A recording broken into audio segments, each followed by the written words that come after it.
já entendemos o funcionamento aí do primeiro elemento de memória, não é verdade? Vimos o LET-SR na última aula. E antes da gente avançar para ver os demais elementos de memória, que são os flip-flops, vamos ver nessa aula aqui uma aplicação direta do LET-SR num circuito anti-trepidação, ou que a gente chama de circuito de debounce.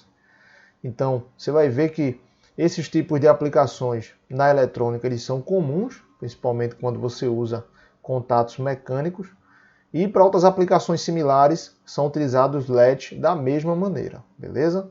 E então, curioso para saber como é que é essa aplicação? Então vamos embora. O circuito de debounce ele é um circuito clássico na literatura. Você vai encontrar em diversos livros a aplicação dele, pois ele trata o comportamento de um contato mecânico aplicado em circuitos digitais. E contatos mecânicos, devido às imperfeições que ele possui, ele acaba gerando alguns comportamentos estranhos em componentes, em circuitos eletrônicos que usam sistemas digitais, componentes digitais. Porque como você trabalha com níveis definidos, né, 0 e 1, uma trepidação de algum contato mecânico pode fazer com que o seu sinal ele fique variando entre 0 e 1, e isso pode acabar gerando um mau comportamento no seu sistema. Então, nesse exemplo aqui, a gente está utilizando tanto o debounce quanto a retenção, que é um dos papéis também do LET. Então, você tem um botão aqui. Esse seu botão é aquele botão em que ele fecha o contato quando você aperta e quando você solta, ele abre e fica em circuito aberto.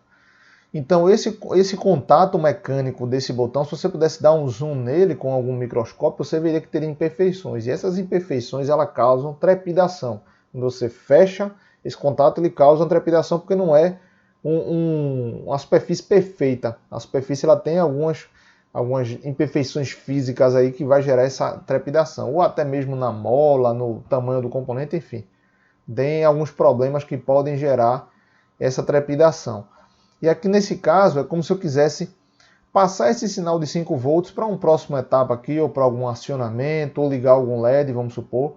Então se eu quisesse fazer esse processo com um botão, com esse tipo de botão específico, eu teria que apertar o botão e segurar para poder esse sinal passar e ficar retido ali.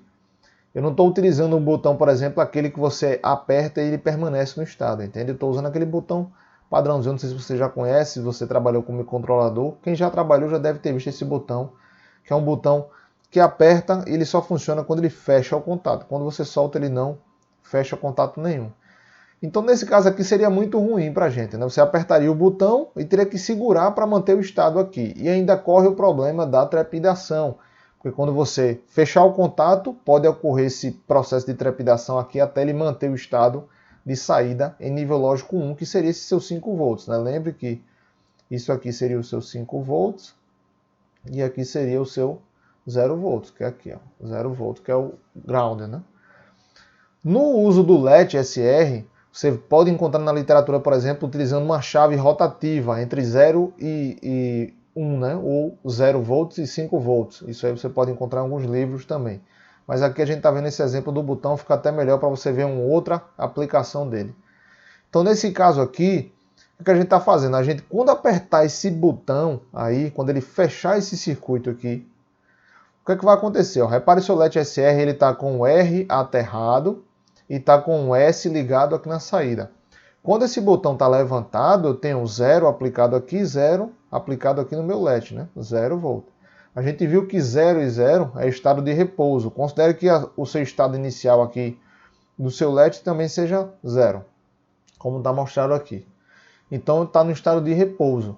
Quando eu fecho esse botão aqui, a partir do momento que eu peguei esse botão aqui, coloquei para baixo, fechei o contato, o que acontece? Esse 5 volts vai aparecer aqui. Então aqui o que era 0 passa a ser 5 volts, não é verdade? Então quando eu fizer 5 volts aqui, a sua saída, que era 0, vai para 1. Lembre-se que é o estado de 7, não é verdade? Estado de 7, quando você faz o S igual a 1, lógico, ou seja, aí no caso 5 volts, a saída está no estado atual igual a 0, ela vai para o estado atual igual a 1. Então aqui a saída, se ser o Vout, vai para 1. Se ocorrer trepidação, não vai acontecer nada. Por quê? Porque quando ocorrer trepidação, vai para 0, vai para 1, vai para 0, vai para 1, o que acontece? Se eu já estou no estado de saída igual a 1, e aqui o meu set ele variar entre 0 e 1, eu vou variar entre o estado de repouso, que ele já mantém um estado, ou seja, 0 e 0, então se a saída é igual a 1, ela foi para 1, vai permanecer em 1. E se o S for para 1, ele vai setar, sendo que a saída já está setada. Então ele vai manter o estado, na verdade. Então a partir do momento que eu apertei esse botão aí, que eu apliquei 5 volts aqui na entrada 7, ele vai permanecer em estado alto aqui na saída por tempo indeterminado. Ou seja, eu consegui reter o meu nível lógico igual a 1 nesse ponto e eliminei o processo de trepidação devido ao comportamento do LED, porque ele vai estar entre o estado de repouso e o estado de set. E a saída estando igual a 1, ela vai permanecer igual a 1. Em alguns livros você pode encontrar, por exemplo, a aplicação de uma chave de rotação, né? Como se fosse nesse estilo aqui. Você ter uma chave aqui nesse ponto que liga para dois destinos aqui. Vamos supor que 5 volts e aqui 0 volts. Essa sua chave aqui, ela rotaciona entre esses dois pontos aqui, ó. Ela pode rotacionar para aqui e para cá. Você pode encontrar isso também na literatura e funciona da mesmo princípio, né? Como é um elemento mecânico e essa chave ela pode rotacionar entre um elemento e outro, essa imperfeição pode existir no contato entre esses dois pontos. Então, aplica-se também um circuito de debounce para esse caso, para eliminar esse efeito de trepidação e você obter o sinal da forma mais limpa e mais estável possível, beleza?